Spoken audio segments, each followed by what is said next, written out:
जों दिनै चिरां जिल्ला बर' थुनलाइ आफाद हिसाबै गिबियावनो थांखि लाखानाय बादियै आरो गिबियावनो थाखानाय माखासे जोंनि गोजाम जि बिजाबफोर बेयो एसे गोमालांनो नागिरदों आरो दा बोखांफिननो थाखाय थांनाय 5 डिसेम्बर ब्रजेन्द्र सारनि जि थैनाय सान फालिनाय बे दिननिफ्राय जोङो थांखि लादों जे मोनफ्रोमबो दाननि 4थि सनिबार बेखालि जोंनि चिरां जिल्ला आरो गुबुन गुबुन जिल्लायाव थानाय साफ्रोमबो लिरगिरि बेखौ लानानै जोङो जेब्लायबो बे सोलिलांबाय थागोन आरो जों मिथिगौ चिरां जिल्ला हिसाबै चिरां जिल्लायाव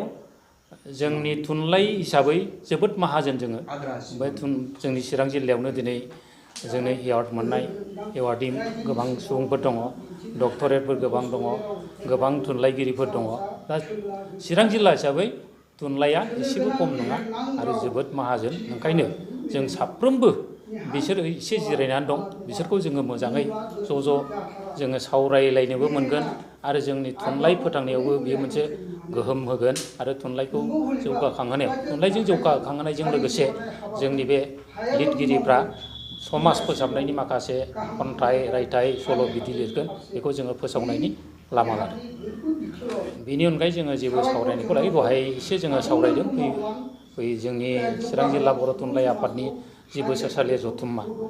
बियो जोंना बासुगाव गुदि बर' थुनलाइ आफादाव जागोन आरो बेबो जानानै थांबाय आरो बेवहाय जोंहा माखासे एवार्डफोर दङ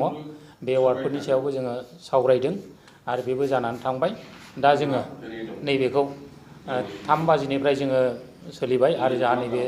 बिथां दङ बिथाङानो कनभेनर राजा दिगजित आरो बिथांखौ मोनथिखागौ सासे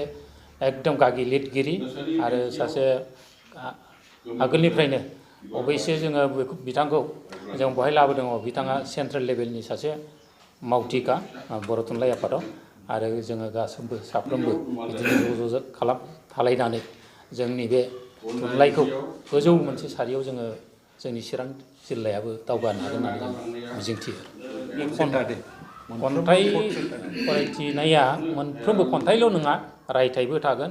सल'बो थागोन आरो बहाय मोनसे बैसोनिल' जानाय नङा बहाय जोङो फरायसाफोरनिफ्रायबो जोङो मोनसे समाव लेंहरगोन आरो चिरां जिल्लायाव थानाय आरो गुबुन जिल्लायाव थानाय मोनफ्रोमबो माबाखौनो जोङो लिरगिरिफोरखौनो बहाय लेंहरनानै जोङो सानदों जोङो जोंनि बर' थुनलाइ आफादाव मानसिफ्रा एसे खम जायो अब्लाबो जोङो 10 साफैनानैबाबो बे जोंनि बे दिनखौ जोङो 4th सेटारडेखौ मोनफ्रोमबो दाननि 4th सेटारडेखौ जोङो मावफुंलांबाय थागोन जोङो बेनि थाखाय जोङो मोनसे राहा लादों आरो बेखौ जोङो बिजाब महरैबो दिहुनगोन आरो बे बिजाब महरै दिहुननानै आरो बावैसोनो जोंहा रौ रोथोननि माबा दङ बेखौबो जोङो दिहुनगोन बेवहाय जों मोनफ्रोमबो कलेज आरो हाइ स्कुल बेफोरजों गासिबो बे माबाखौ जोंनि बे प्रग्रामफोरखौ जों सरजाबनानै इयुनाव जों खामानिखौ मावलांबाय थागोन आरो मोनसे गेरेमसा थुनलाइ सोरजिनायाव बिहोमा होगोन होननानै जोंहा फोथायनाय दं